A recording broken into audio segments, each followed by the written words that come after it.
Bien, amigos, continuamos con el programa Agenda Económica. Hoy estamos compartiendo con don César Nicolás Penson, un miembro ad vitam de Agenda Económica. Y yo le adelanto que el programa le va a resultar ameno, divertido y bastante, diríamos, comprensible, porque don César Nicolás Penson se caracteriza por tener un lenguaje coloquial en términos económicos.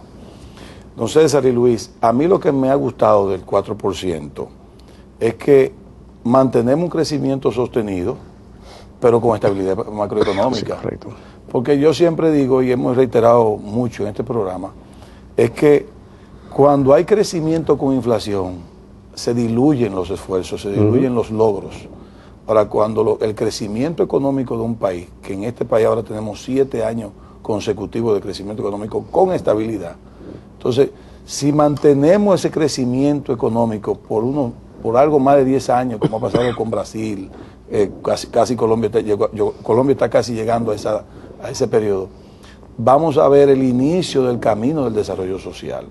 Entonces, lo que usted decía de los economistas que se convirtieron a políticos, yo quiero que usted me comente un poquito más amplio, porque ahora estos economistas por primera vez los veo coincidiendo y creyendo la cifra del Banco Central y del gobernador.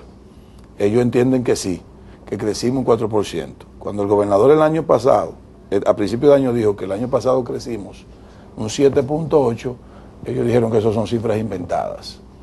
Ya este crecimiento del primer semestre de un 4% no es inventado para ellos, está correcto.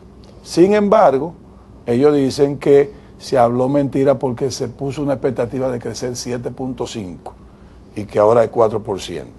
Y también dicen que eso va a perjudicar el país. Vaya, el crecimiento, ahora el no crecer perjudica el país, antes era diferente.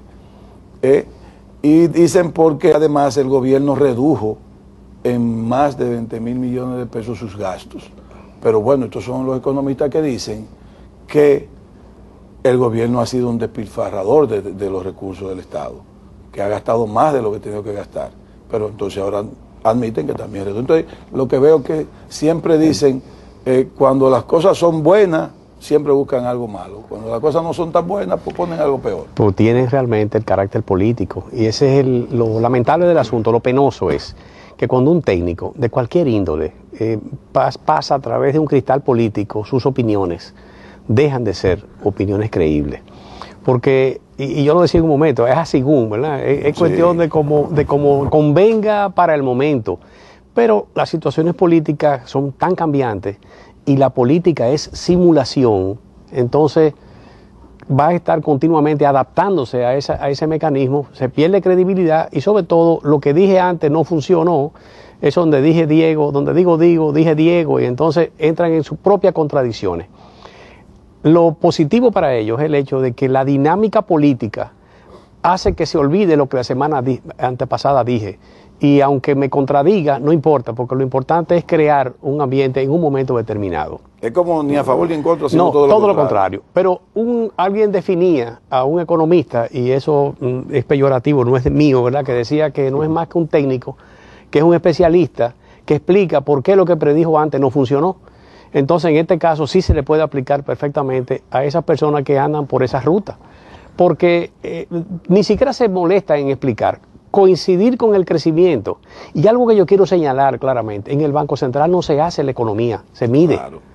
La economía es un asunto del país entero. Claro. Es decir, usted puede decir, maldito termómetro que me hizo tener fiebre. No, la fiebre la tienes tú. Si yo te la coloco y dice que tú tienes 39, no le eche la culpa al termómetro, que fue lo que lo señaló. Claro. Y eso es lo que hace, básicamente. Lo que sale del Banco Central son las medidas para que la economía esté bien dirigida. Se puede, lo que es los elementos macroeconómicos, en términos monetarios, se define una serie de políticas y se ajusta. Correcto. El éxito del gobernador ha sido que es un elemento que como capitán ni siquiera de un barco, de una goleta, que podemos decir lo que es República Dominicana, en momentos de brisa, bueno, pues ha bajado la vela, se ha subido a tiempo y ha mantenido, porque mantener por 7 años un crecimiento y una economía controlada después del desorden de aquella época y de la situación, una economía abierta que inclusive es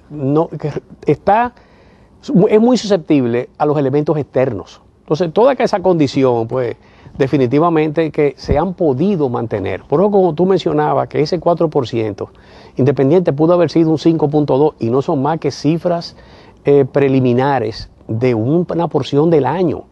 Lo que pasa es que lo de ahora debe ser mejor de aquí en adelante, porque con las entradas de los fondos, con la entrada de los recursos del Fondo Monetario y lo demás, pues la situación debe mejorar todavía más.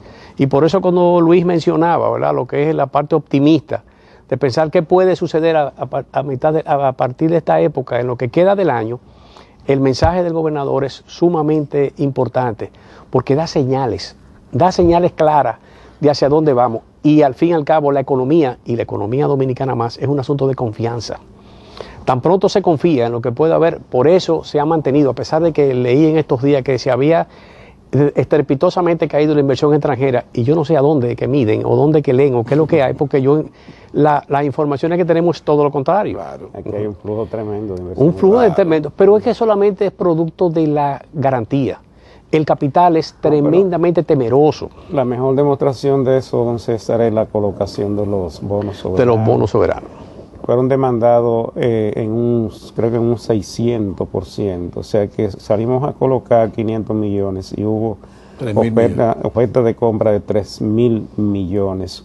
Y la tasa que se consiguió fue una tasa de las mejores para que se puede esperar de una economía como esta, en un ambiente tan incierto como se está viviendo en la economía mundial. Entonces ahí lo único que hay es una expresión de confianza en el manejo de la economía por parte de unas autoridades y sobre todo por parte de una política monetaria que ha sido consistente, coherente y que ha sido previsora. Ha tomado las medidas que ha debido tomar en el momento en que ha debido hacerlo, y eso ha impedido que se pudieran producir aquí en el país situaciones difíciles de manejar, reconociendo todo el impacto que tiene para una economía pequeña como la nuestra, este choque que está viviendo los precios del petróleo y otros alimentos. Entonces, yo creo que esto es una situación que para mí está por superarse, porque hay dos elementos, dos indicadores. Lo primero es, como decíamos, que ya el gran ajuste que tenía que hacer el gobierno lo hizo en términos del gasto. Y lo segundo es que los ingresos están aumentando, las recaudaciones. Y lo tercero es que el manejo de la cuenta corriente de la balanza de pago ahora es mucho más fácil, porque lo que ha sido el incremento de los precios de petróleo ha sido cubierto con el aumento de las exportaciones. Entonces eso lo que nos indica es que el manejo de la política monetaria y cambiaria ahora será mucho más fácil, porque no vamos a tener la presión de un déficit fuerte de la cuenta corriente de la balanza de pago, que se puede financiar fácilmente con la entrada de capitales por el lado de la inversión extranjera y los desembolsos de préstamos. Entonces eso es el panorama que para mí luce bastante bueno. Creo que podemos trabajar de aquí en adelante con más desahogo y el gobierno puede hacer mucho más inversiones para satisfacer sobre todo asuntos sociales, problemas sociales y para poner la dinámica de la economía. Es resaltable que el sector de la construcción esté bastante lento, que haya caído bastante. Alguien podría decir que es un producto de la política monetaria por el aumento de la tasa de interés. Y ayer comentábamos aquí, don César, que el propio sector financiero tiene que tener cuidado con el tema de las tasas de interés, porque si aumentan mucho la tasa de interés se le puede deteriorar la cartera. Bueno, de hecho, eso fue el tema de la Asociación de Herrera de inicio de esta semana, por la preocupación del hecho de que tenemos entendido que las tasas no responden de manera coherente con lo que fueron las medidas de política monetaria. Hay un exceso, y un exceso quizás por el asunto fiscal, el temor de que se hubiesen ido a caer dramáticamente las utilidades. Y nosotros aspiramos a una banca sana y que sea rentable, pero verdaderamente no con extremos, excesos que pueden entonces afectar sobre todo a la pequeña empresa. Tú mencionabas algo, Luis, y a mí me parece importante señalar que no todo, uno ha dicho que todo está bien y que todo es una maravilla y que el hada madrina vino con una varita y nos dio. Hay que resolver muchas situaciones, hay que resolver muchos problemas. Hay que estimular inclusive a las empresas con la idea de que generen dólares, que exporten. Pero para eso tiene que haber una política absolutamente coherente. Y yo lo veo en el campo, que las posibilidades del agro dominicano para colocar productos en el exterior son infinitas. Pero hay que crear las condiciones, facilitarle y pensar que no todos los que están en el campo produciendo son capaces de manejarse con asuntos, con señales. Hay que estimularlo, hay que ayudarlo. Se habló aquí, creo que en un programa que tuvimos presente, hablamos de los invernaderos. Sí, correcto. Óyeme, yo creo que debería multiplicarse la capacidad de los invernaderos y conquistar mercados, no solamente pensar en los mercados étnicos. Hay 1001 elementos demandados que somos capaces de producirlo en el país y que pudieran generar dólares. Tenemos que aprovechar esos intersticios pequeños que quedan en lo que las grandes economías no pueden cubrir. Durante muchísimo tiempo aquí se exportaba de una manera artesanal cuando las goletas de Tatá, no me acuerdo cuál era el apellido, doña Tatá, era dueña de varias goletas y eran exportaciones hacia las islas. Entonces hemos entrado en un mundo moderno y nos quedamos bastante atrás en ese propio sentido. La propia industria tiene espacio. Hay otros sitios que no vale la pena ni competir, pero aquí hay mucha gente exportando y exportando muchas cosas pequeñas sin estímulo alguno, es más, en contra, a veces con la oposición del Estado. Sí. O la incomprensión, por así o las dificultades. Entonces, cuando uno lo dice, que parece como que es una frase cliché, los impuestos no se exportan. Usted no puede exportar impuestos y las ineficiencias estatales tampoco se exportan. Entonces, el empresario, dueño de sus recursos y dueño de sus riesgos también, sale en unas condiciones así negativas y simplemente no puede generar los dólares que hacen falta en el país.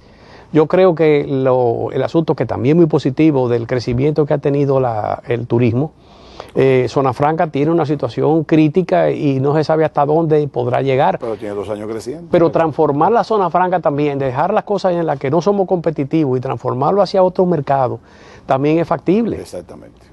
Hubo una idea, y perdóname rápidamente antes de que entremos a la pausa, que tenía don Juan Bosch hace años. Oye, nosotros hemos sido muy exitosos exportando materias primas. Es la hora de comenzar a exportar otras cosas. La gente de RISEC están trabajando para comenzar a exportar chocolate terminado, finos. Pero también se habló del oro. Es decir, tenemos cosas que podemos transformar en el país. Óyeme, y traer orfebre de donde sea. Pero el valor agregado es infinito. Para exportar prendas en vez de oro. Para exportar cualquier cosa. Hemos sido exitosos exportando muchísimas cosas. Sí. Hasta mujeres a Europa, pero... Bueno, esas se han ido voluntariamente. Venimos ahora, amigos.